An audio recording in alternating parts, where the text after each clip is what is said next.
ICU-acquired weakness and recovery from critical illness.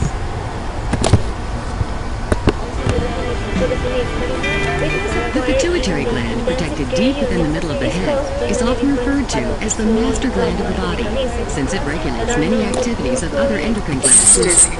Let's take a closer look at an enlarged view. Located above the pituitary gland is the hypothalamus.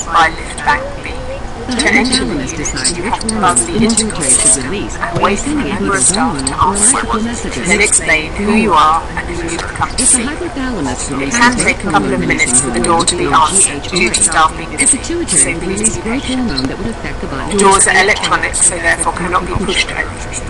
This is to aid privacy and dignity of patients and their loved ones. When entering the unit, there is a corridor followed by another set of double doors, where everyone should use the alcohol gel to clean their hands.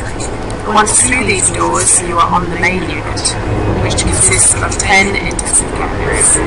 If you are not approached before, then head to the nurse's station, where you will be shown to the appropriate headspace. If the nurse is busy or doctor is busy with your loved one, then you may be asked to wait. When entering your loved one's bedspace, you will be asked to remove your coat and clean your hands. There's a lot of different things that can cause it, and when the person Survival rates and just not having a great or having a great experience, it sounds like it's ICU-acquired weakness will have increasing relevance to threats to survivors outside the ICU. many women don't experience this in-house surgery or honest Effects on recovery after biological processes. critical illness will be neuropathy affects Certain medications can cause particularly higher the lower blood extremities. and there are other In the explanations as well, spinal, and it can the go weakness is along with most other notable in imbalance personal neuromuscular areas. For example, the shoulders and hip girdle. It has not been determined whether these impairments diminish with age.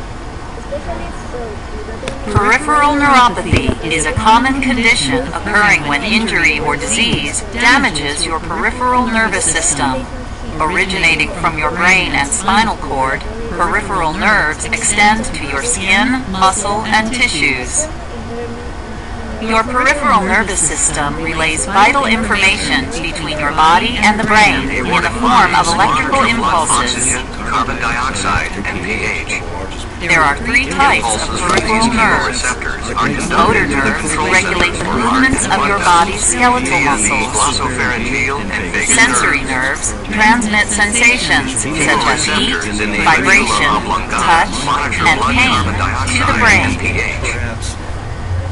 Autonomic nerves regulate the activities of internal organs and glands. Each nerve is made up of many interconnected cells called neurons. Decreased blood oxygen, increased carbon dioxide, and decreased pH, increased sympathetic stimulation of the heart. Critical illness polyneuropathy. The condition is distinct from the Guillain-Barré syndrome because the demyelinization is not seen. Clinically normal. It was found that some return hours paradoxically hypoventilate with hypoxia. But not everyone is that fortunate. Because of an accident or illness, some people need assistance to breathe. They may rely on respiratory therapy. And these are called incidents. These professionals have gone to college for at least an associate's degree to learn about respiratory illnesses, conditions that affect the lungs, such as asthma and emphysema. Most of these Therapists tumors also learn how to treat people who are having trouble breathing because of an injury or stroke. Struggling to breathe can be frightening, so a calm, reassuring manner is essential. That includes taking the time to clearly explain procedures and answer questions.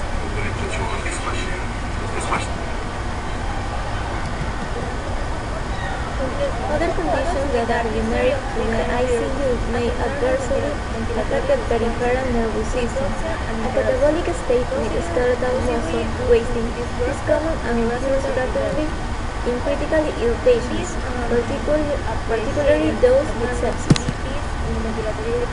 Early mobilization of patients in ICU, although not a traditionally approach, has become established as an evidence-based strategy to reduce the decongestionation and dysfunction so commonly seen in survivors of critical illness. Within intensive care medicine, we've gotten better at helping patients survive their severe illness in the intensive care unit.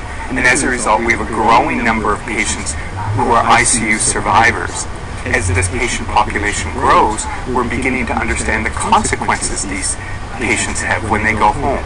We've understood that patients have many problems with muscle weakness that prevents them from returning to work and requires prolonged rehabilitation. We've also recognized that there are many difficulties with depression, anxiety, and post-traumatic stress disorder related to their ICU stay. As a result of this, we've begun to rethink how we provide care to patients in the intensive care unit. Systemic inflammation and oxidative stress are associated with reduced muscle strength. Diaphragm wasting, which has been extensively described in animal models of full mechanical ventilation, has also been described in study in humans.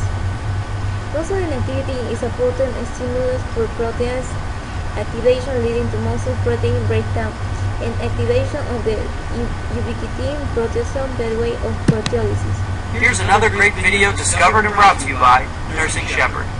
For more information, please visit www.nursingcareertips.com. Thanks for watching and enjoy the video.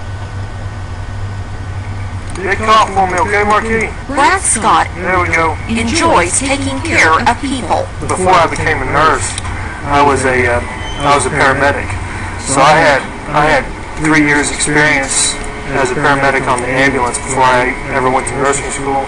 His intensive care patients Squeeze my fingers for me. Oh, that's good, that's good, that's good. That's real good. need a lot of specialized care. Our patients, they can't talk, but they have just as many needs, if not more needs. So what is a typical day like? Come in, give a report, assess one patient at a time, take my time, make sure I cover all the bases, and then move on to the next guy. The reward in this type of nursing is... Thank you.